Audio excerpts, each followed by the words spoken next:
I live in Texas with my daughter Alicia and my son Jay. Their mom has been out of the picture for the past 2 years. Not dead, just a piece of shit. And I've managed pretty well as a single father.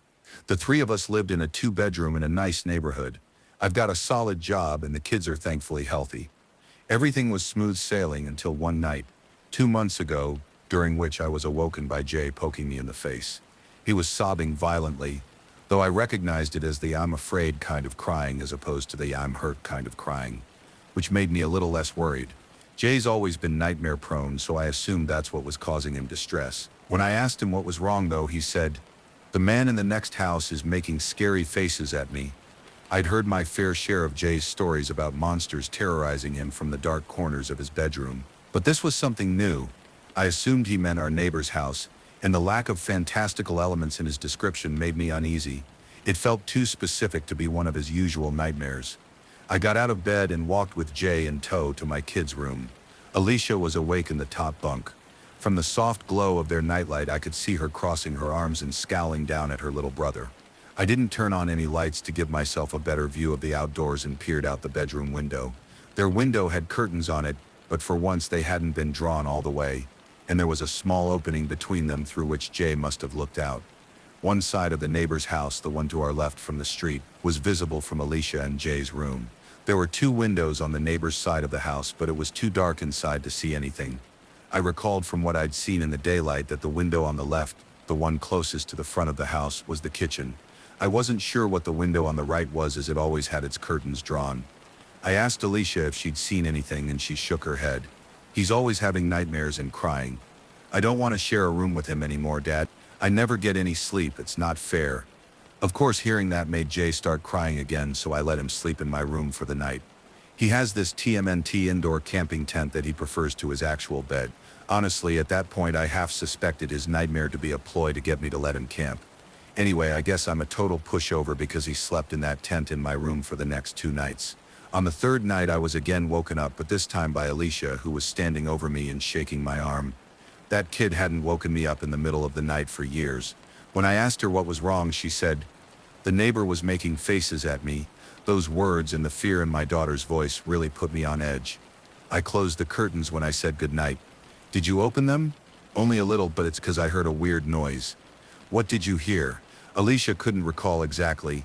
According to her, she had gotten out of bed to see what was going on, and when she lifted the curtain, she saw light on in the neighbor's window. The curtains in the back room had been drawn back and our neighbor was standing in his house, right up against the window frame. What was he doing?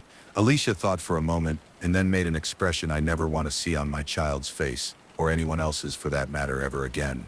I won't do it justice by describing it, but it looked something like this. First she smiled with both sets of teeth, so that there was a little open sliver between the rows, and then she furrowed her eyebrows.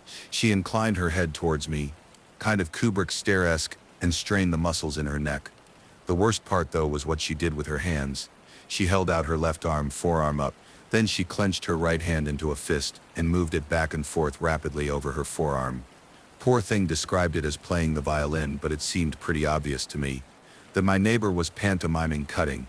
Disturbed, I told Alicia to stop and to not make either the expression or the gesture again. I was angry and confused. My neighbor, a man in his 40s, was a bit of a recluse, but he had seemed normal enough in the 3 or 4 times I'd spoken to him. I couldn't fathom why he would do something like that to my kids. After asking Alicia a few more questions, I realized that my neighbor might not have done anything technically or at least legally wrong. It wasn't against the law to make inappropriate gestures in your own home, but it seemed like he was targeting my kids specifically. Legal or not, I planned to have a little chat with him the following morning. My last question to Alicia was if our neighbor had made any other gestures, and she nodded. Then she started making beckoning come here motions with both of her hands. I had Alicia sleep in my room for the night as well. I also checked out the window in my kids' room, but like before I saw nothing. The house was completely dark. The next morning before work and after dropping Alicia and Jay off to school, I spent a good 5 minutes knocking on my neighbor's front door. I figured he was home since his car was in the driveway, but he never answered the door. Eventually I had to leave for work, and as I was walking away, I turned around quickly to see if he was watching me. He was, the coward. I saw him for a split second at the front window before he ducked beneath the sill and out of view. Clearly the guy had problems. I yelled out to him to stop fucking with us and then left. That same night I put a plan in motion. While my kids slept in my room, I hung out in theirs. It was a Friday night, and I was ready to pull an all-nighter so that I could catch my neighbor in the act. Although I trusted my kids, I wanted to confirm that there was actually something nefarious going on before I escalated things. I made sure the house was locked up and all the curtains drawn, tucked my kids in, and sat on the floor under the window in their room. At around 9, I started marathoning Midnight Mass on my phone.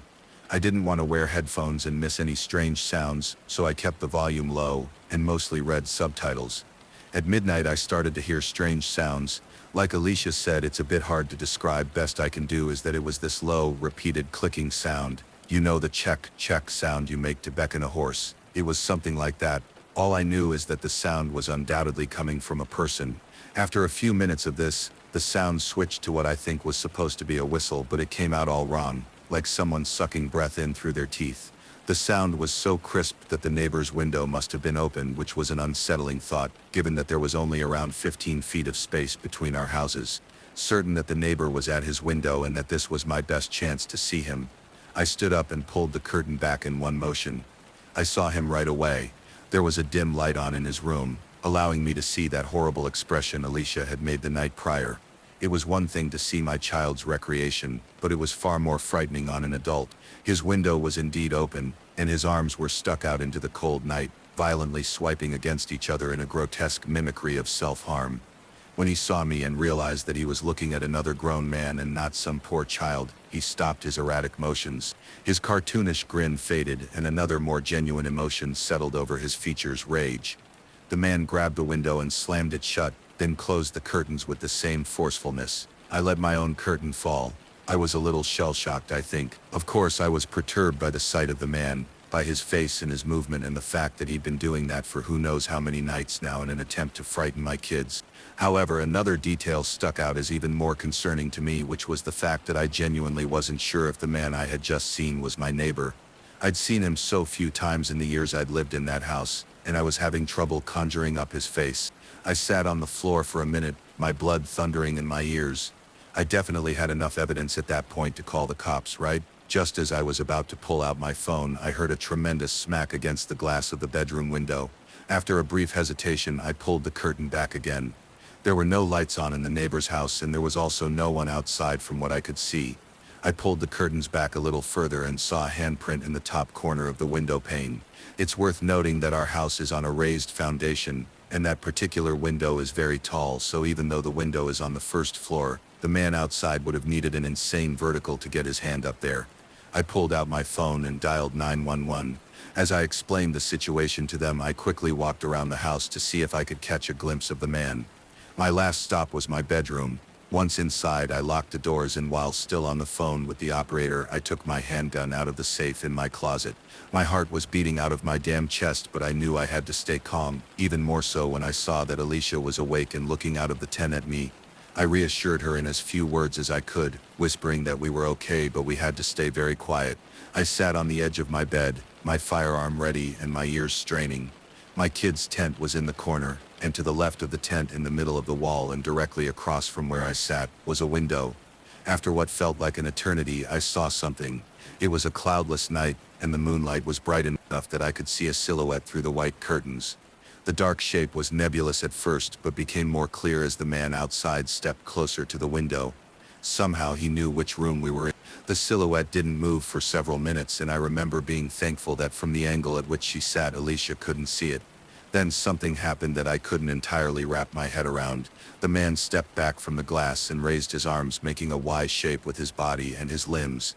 Only his arms were far too long. They seemed to be double the length that they should have been, each arm about the same length as his entire body. I thought at first that he was holding something, maybe two pipes that just appeared to be an extension of his limbs, but I could clearly see two hands at the ends of the extremities. I could see 5 fingers on each hand, flopping around slightly as the man brought his arms closer to the window. Thud, thud, thud.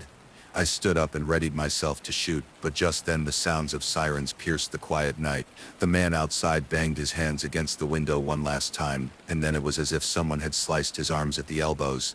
His forearms seemed to shear right off, and the man took off running before they so much as hit the ground. When the police officers announced themselves, I answered the door and explained the situation to them. Two officers, a man and a woman, asked me a few questions about my neighbor, which I assume was necessary to establish probable cause for a search. Once finished, they told me to stay inside with the doors locked while they investigated the neighbor's house. I watched them through the window of Alicia and Jay's room. They knocked on the neighbor's door, and when no one answered, they tried the front door handle. I watched the unlocked door swing open. The two looked at one another and then entered. I'm not sure what they found inside that house. All I know is that when they emerged a few moments later, they both looked very disturbed. When I went outside to ask what they had found, the female officer told me simply, "Your neighbor's dead." The rest of the night was a blur of strangers in uniforms filing in and out of my neighbor's home. Some came to my porch afterwards to ask me questions, and none offered me any answers. They moved with tight-lipped efficiency, their faces guarded, their words clipped.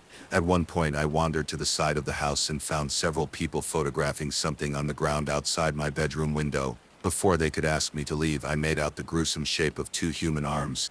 The kids and I have been staying in my parents' apartment for months, and I think everyone, even Jay, is getting tired of the cramped living situation. We can't stay in the house. Alicia is way too traumatized for that, and I wouldn't be comfortable staying there while the murderer is still at large anyway. I want to sell the damn house, but our story going semi-viral is making that difficult. After all, who would want a house that, thanks to the news, has become permanently associated with phrases like dismemberment and days of torture and victim barely recognizable as human?